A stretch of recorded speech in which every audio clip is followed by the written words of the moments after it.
आइए रुक आते हैं सबसे बड़ी और सबसे अहम खबर। हम आपको बता दें, हापुड़ में पुलिस द्वारा निहत्थे अधिवक्ताओं पर किए गए लाठीचार्ज के बाद जहां पर देश भर में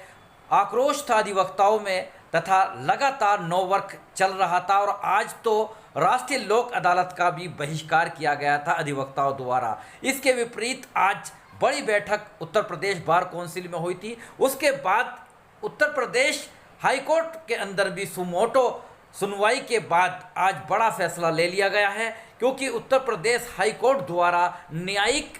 जांच कमेटी का गठन होने के उपरांत आज उत्तर प्रदेश बार काउंसिल ने अब नो वर्क करने का अपना फैसला वापस ले लिया है। अब सोमवार यानी कि 11 सितंबर से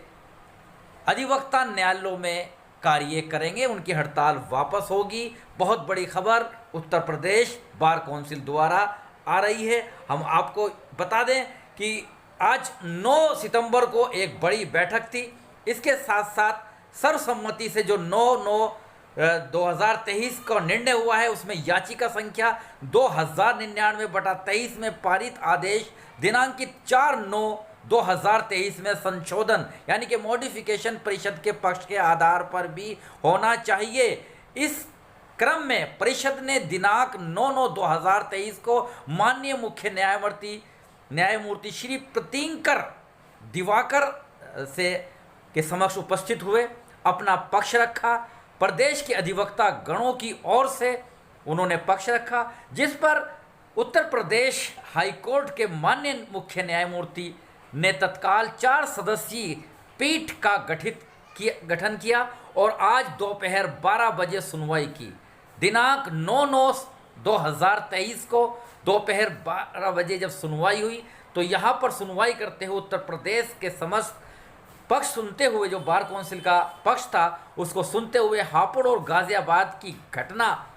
और प्रथम दृष्टवा सभी साक्ष्यों को देखते हुए माननीय उच्च न्यायालय के 4 सदस्यीय खंडपीठ ने वर्तमान 3 न्यायमूर्ति गण सहित परिषद के अध्यक्ष, महाधिवक्ता उत्तर प्रदेश व हाईकोर्ट बार एसोसिएशन के अध्यक्ष की 6 सदस्यीय न्यायिक समिति के गठन की घोषणा कर दी है, गठन कर दिया गया है। इसके बाद यह भी यहाँ पर मुख्य मुद्दा उठा, क्योंकि उत्तर प्रदेश में अधिवक्ताओं द्वारा न्यायिक कार्यों से विरत होने के बाद न्यायिक जो प्रक्रिया है वो बाधित चल रही थी और लगातार विलंब हो रहा था, अदालतों पर भार पड़ रहा था, जिस वजह से बेगुनाह पीड़ितों को भी न्याय नहीं मिल पा रहा था। और इन सब का संज्ञान लिया है उत्तर प्रदेश बार काउंसिल ने भी, उत्तर प्रदेश हाईकोर्ट ने भी, और निर्णय लिया है कि वादकारियों को त्वरित सुलभ न्याय मिले तथा निष्पक्ष जांच के बाद, क्योंकि अब न्यायिक गठन कर दिया गया है उत्तर प्रदेश के हाईकोर्ट द्वारा भी, इसके उपरांत अब हड़ताल वापस लेने की घोषणा शिव किशोर गौड़, जो कि उत्तर प्रदेश बार काउंसिल के चेयरमैन हैं, उनके द्वारा कर दी गई है। हालांकि ये निर्णय लिया गया है अदालतों में कार्य किया जाएगा, लेकिन सरकार द्वारा अभी तक कोई संज्ञान न लेने की वजह से या अपना कोई भी वक्तव्य इस घटना पर न देने की वजह से अधिवक्ताओं का रोष जारी रहेगा और सरकार के खिलाफ उनका शांतिपूर्ण प्रदर्शन जारी रहेगा, जिसकी घोषणा भी क्रमबद्ध तरीके से किस प्रकार आंदोलन चलाया जाएगा आज इस बाबत भी घोषणा कर दी गई है। आपको ले चलते हैं और सुनवाते हैं, दिखाते हैं, उस लेटर के बारे में अवगत कराते हैं जो आज उत्तर प्रदेश बार काउंसिल के चेयरमैन शिव किशोर गौड़ ने प्रेस विज्ञप्ति के माध्यम से जारी किया है। हम आपको बता दें कि प्रेस विज्ञप्ति में शिव किशोर गौड़, जो कि उत्तर प्रदेश बार काउंसिल के चेयरमैन हैं, उन्होंने कहा कि 29/8/2023 को शांतिपूर्ण धरने से लौट रहे निर्दोष और निहत्थे अधिवक्ता गणों पर बर्बरतापूर्वक लाठीचार्ज किया गया था, जिसके कारण अनेक अधिवक्ता गण, जिसमें महिला अधिवक्ता भी सम्मिलित थी, उनको काफ़ी गंभीर चोटें आई थी। कई वरिष्ठ अधिवक्ता गण भी इसमें बुरी तरह घायल हुए थे। उक्त कृत्य के चलते संपूर्ण प्रदेश में अधिवक्ता गणों में भारी रोष उत्पन्न हो गया था। संपूर्ण प्रदेश में अधिवक्ता गण न्याय कार्य से विरत हो गए थे। उत्तर प्रदेश बार काउंसिल द्वारा उस घटना का संज्ञान लिया गया और माननीय अध्यक्ष शिव किशोर गौड़ तथा उपाध्यक्ष अनुराग पांडे और सदस्य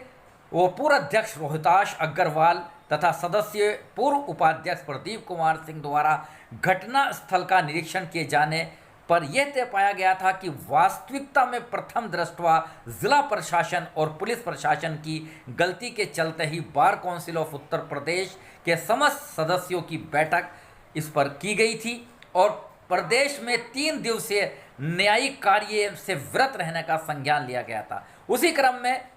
उच्च न्यायालय द्वारा 4 सितंबर को घटना का सो मोटो संज्ञान लिया गया और याचिका संख्या 2099 सन 2023 का अंगीकृत करते हुए राज्य सरकार के प्रति दिशा निर्देश जारी करते हुए राज्य सरकार द्वारा गठित एसआईटी में सेवानिवृत्त जिला जज को सदस्य बनाने व पीड़ित अधिवक्ताओं की भी एफआईआर लिखे जाने हेतु राज्य सरकार को निर्देशित किया गया था और इसके बाद अधिवक्ताओं की एफआईआर दर्ज भी की गई हैं। उक्त क्रम में ही bar council of Uttar Pradesh के सदस्यों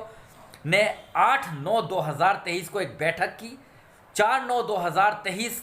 के जो माननीय उच्च न्यायालय के आदेश उसका भली भांति अवलोकन किया और उस बैठक में निर्णय लिया गया कि 8/9/2023 में यह तय पाया गया कि याचिका में दिनांक 15/9/2023 की तिथि नियत है, जिसके कारण परिषद के सदस्य गणों ने यह लिखित व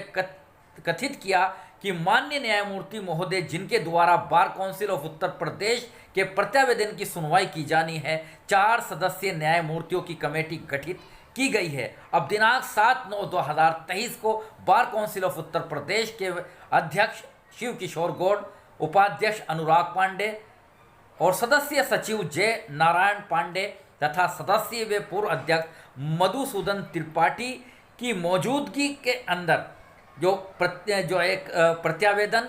फिर सुना गया और देखा गया, जिस पर माननीय न्यायमूर्ति ने अधिवक्ताओं के प्रति अपनी संवेदनशीलता व्यक्त करते हुए राज्य सरकार के आचरण के प्रति आश्चर्य व्यक्त किया है, ऐसा प्रेस नोट में लिखा गया है। तदुपरांत उक्त प्रत्यावेदन के आधार पर राज्य विधिक परिषद के सदस्यों ने सर्वसम्मति से 9/9/2023 को ये तय पाया कि याचिका संख्या 2099/23 में पारित आदेश दिनांकित 4/9/2023 में संशोधन परिषद के पक्ष के आधार पर ही होना चाहिए और उक्त क्रम में ही आज 9 तारीख के अंदर माननीय मुख्य न्यायमूर्ति श्री प्रतींकर दिवाकर ने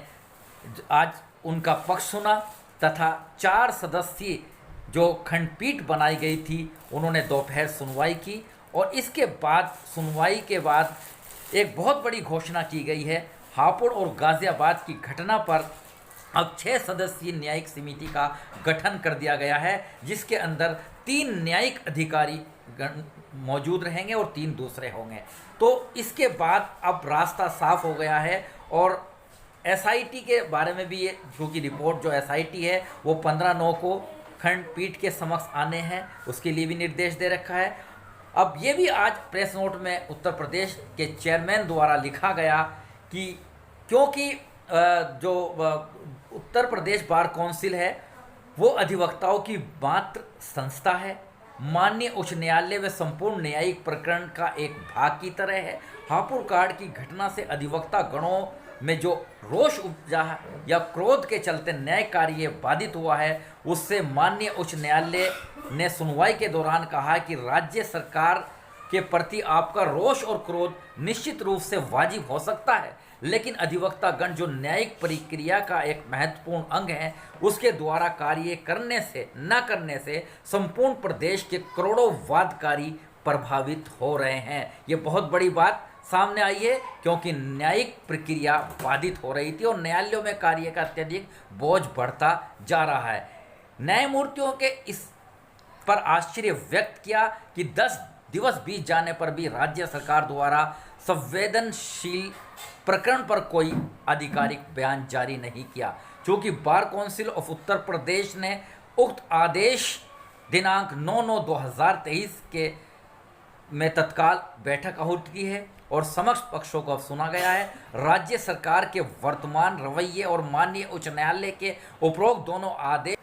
आदेश का भली भांति परिशीलन करते हुए यह तय पाया गया कि संपूर्ण अधिवक्तागण यदि न्यायिक प्रक्रिया से विरत रहकर कार्य करेंगे तो संपूर्ण प्रदेश की न्यायिक प्रक्रिया बाधित हो जाएगी। जिसके कारण वादकारी पीड़ित पक्षकारों को भारी नुकसान होने लगेगा, क्योंकि स्वयं अधिवक्तागण और परिषद न्यायिक प्रक्रिया का एक महत्वपूर्ण अंग है। इसलिए समस्त सदस्यों ने एक राय होकर उच्च न्यायालय के आदेश दिनांक 4/9/23 तथा 9/9/23 तथा प्रशासनिक तौर पर मान्य न्यायमूर्ति गणों द्वारा इस आशय का आश्वासन दिए जाने पर कि अधिवक्ता गणों के पक्ष को पूरी तरह से सुनकर ही वर्तमान न्यायिक गठित कमेटी अग्रिम कोई निर्णय लेगी, क्योंकि उक्त न्यायिक कमेटी में जो भी उच्च न्यायालय द्वारा 9/9/23 को गठित की गई है उसमें bar council of Uttar Pradesh के अध्यक्ष भी सम्मिलित हैं। इस कारण यह संभावना अब क्षीण हो जाती है कि अधिवक्ताओं का पक्ष न्यायिक पीठ के समक्ष नहीं रख सकेंगे और उन्हें न्याय नहीं मिल पाएगा। इस स्थिति में bar council of Uttar Pradesh के समस्त सदस्य राज्य सरकार के प्रति आंदोलन तो रखेंगे, लेकिन न्याय कार्य से विरत रहने का निर्णय अब स्थगित किया जाता है। परिषद द्वारा राज्य सरकार के विरोध में आंदोलन की रूपरेखा सर्वसम्मति से बनाई गई है, जिसके तहत हम आपको बताते हैं कि आगामी जो आंदोलन किए जाएंगे उसके तहत क्या होगा। 16 सितंबर को कलेक्ट्रेट, ट्रेजरी व रजिस्ट्री परिसर में शांतिपूर्ण ढंग से धरना करेंगे अधिवक्ता। इसके अलावा हापुड़ में अधिवक्ताओं के ऊपर बर्बरतापूर्ण लाठीचार्ज, उत्पीड़न व हत्या के विरोध में दिनांक 22 सितंबर को अधिवक्ता काला फीता बांधकर काला दिवस मनाएंगे और दिनांक 29 सितंबर को सरकार का पुतला जलाएंगे। 6 अक्टूबर को मंडलावार अधिवक्ता सम्मेलन किए जाएंगे। 13 अक्टूबर को bar council of Uttar Pradesh Prayagraj में प्रदेश के सभी बार काउंसिल के तथा बार एसोसिएशन के अध्यक्ष मंत्रियों का एक सम्मेलन भी आयोजित किया जाएगा। तो इस प्रकार से बड़ी कार्रवाई होगी, आंदोलन होगा, सरकार के विरोध आक्रोश जारी रहेगा, आंदोलन जारी रहेगा, लेकिन न्याय प्रक्रिया चलती रहेगी और वादकारियों को त्वरित न्याय दिलाने के लिए अब अधिवक्ता हड़ताल पर नहीं जाएंगे। सोमवार 11 सितंबर से नो वर्क नहीं रहेगा, बल्कि अदालतों में कार्य करेंगे अधिवक्तागण, ऐसे आज घोषणा कर दी गई है। बने रहिएगा और बड़ी खबर के लिए मेरे साथ आरिफ शीश महली, चीफ एडिटर बार और bench and news in today Lucknow Muzaffarnagar. इससे पहले आइए वो भी हम तस्वीरें दिखा देते हैं कि आज राष्ट्रीय लोक अदालत थी, लेकिन कई जगह आज प्रदेश भर में इसका पूरी तरह से बहिष्कार किया गया था। मेरठ में तो राष्ट्रीय लोक अदालत लगने के उपरांत सभी को सम्मान